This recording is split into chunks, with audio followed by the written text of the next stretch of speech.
Ya, halo semuanya. Kali ini kita akan membahas tentang ECM atau Error Correction Model.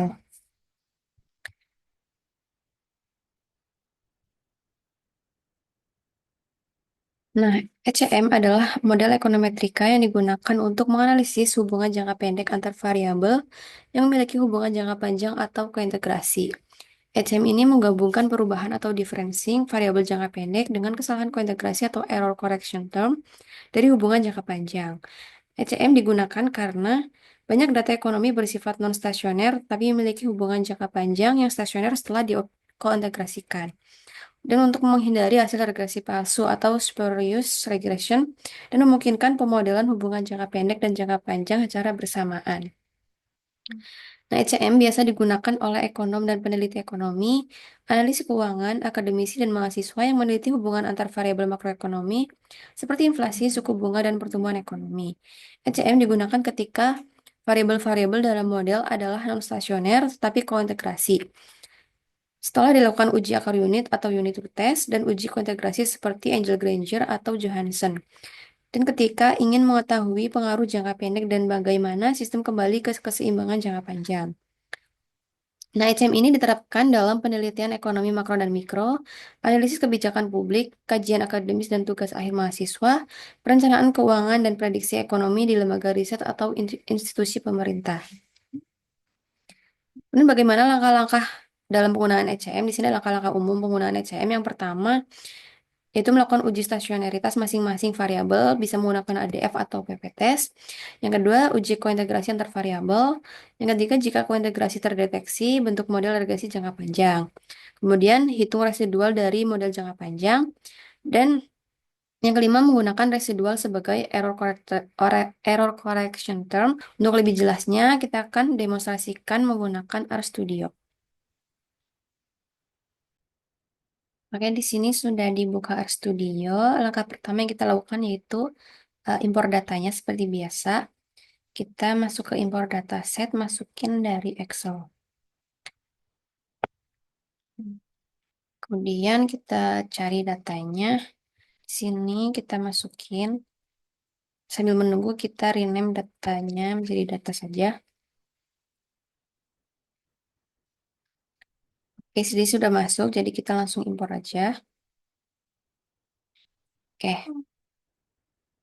Selanjutnya kita akan mengubah datanya itu menjadi time series. Yang pertama kita run dulu yang ini. Oke, sudah muncul di sini TS data. Kemudian kita set datanya.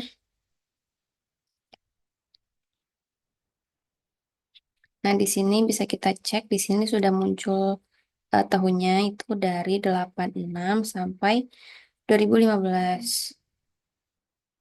Nah, di sini kita akan menganalisis hubungan antara gross fixed capital formation dan produk domestik bruto. Kemudian kita akan melihat plot datanya. Kita eh, klik dulu package dari ATSA. Jadi kita lihat plot datanya. Nah, di sini bisa dilihat datanya masih belum stasioner. Jadi kita coba cek stasioner yang formalnya. Oke.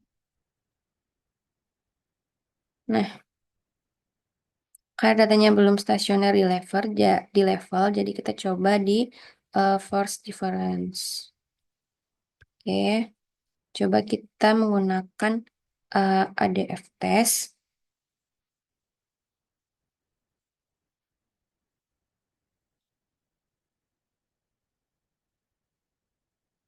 Nah, di sini sudah terlihat di sini p-value-nya 0,01.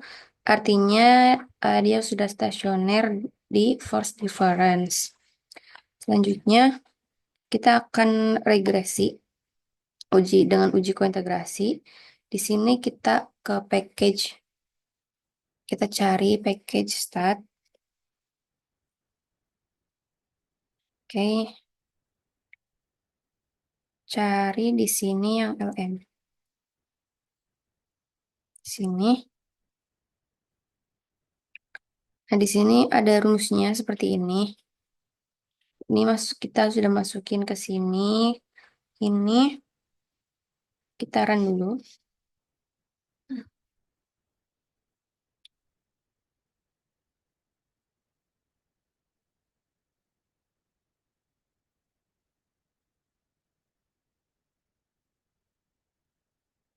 Nah, di sini sudah muncul eh, regresi GFCF terhadap PDB ini memiliki R-square yang tinggi dan juga signifikan di sini. Ada hubungan jangka panjang atau integrasi antara GFCF dan PDB karena residunya itu stasioner. Selanjutnya kita akan memunculkan residualnya.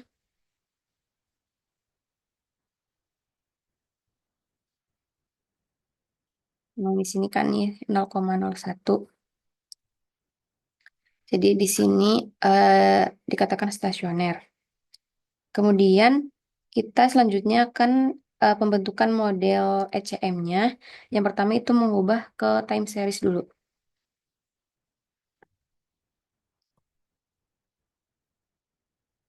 Putaran ini. Kemudian yang kedua mempersiapkan leg-nya.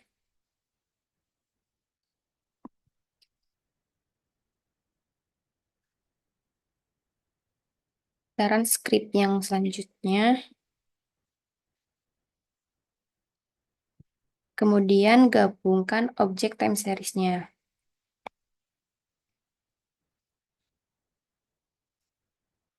Nah, di sini sudah muncul ya di sini ECT dan ECT1 atau variable lag dan error correction term ini dipersiapkan untuk model ECM. Ini penting untuk menangkap pengaruh jangka panjang dan pendek sekaligus. Oke, kita kembali ke R-script. Selanjutnya kita akan estimasi model ECM. Ini model ECM yang satu dulu. Kita run. Nah, di sini bisa dilihat nih DPDB-nya ini signifikan. Value-nya ini bisa dilihat di sini. Dan juga ECT-nya ini tidak signifikan. Nah, dan R-square-nya ini di sini 0,8253. Ini, maksudnya 0,8378. Model ini menunjukkan bahwa perubahan PDB, pengaruh jangka pendek ini berpengaruh signifikan terhadap perubahan GFCF. Namun, koreksi dari ketidakseimbangan jangka panjang atau ECT ini tidak terlalu kuat. Selanjutnya kita akan estimasi model ECM yang dua dengan lag. Sini kita run modelnya.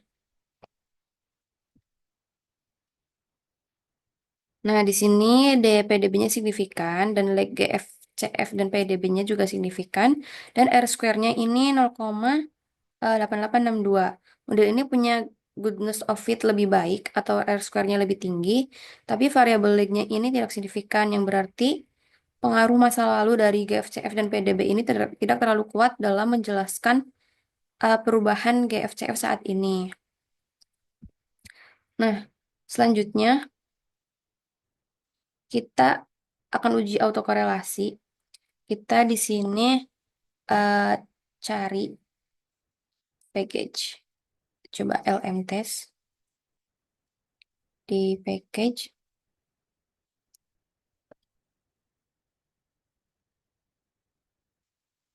R ECM yang dua. Kita run. Kemudian kita akan menggunakan pendekatan lain dengan ARDL.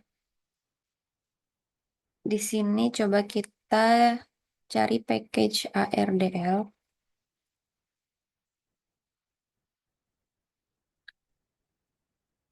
Sini, sini ada modelnya. Di sini kita akan menggunakan RDL1 GFCF PDB. Ini ordernya itu 1,1. Kita run.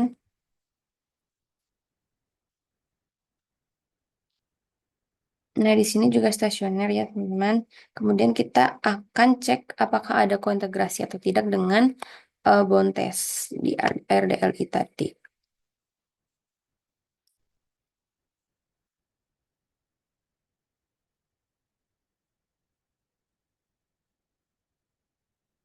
Oke. Nah, selanjutnya kita akan lihat bentuk dari persamaan ECM-nya.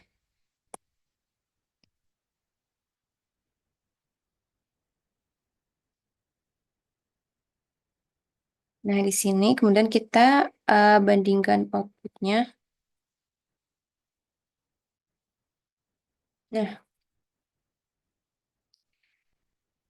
dari sini bisa dilihat data GFCF dan PDB ini tidak stasioner pada tingkat level, tapi stasioner ini setelah diferensiasi atau first difference yang ke satu.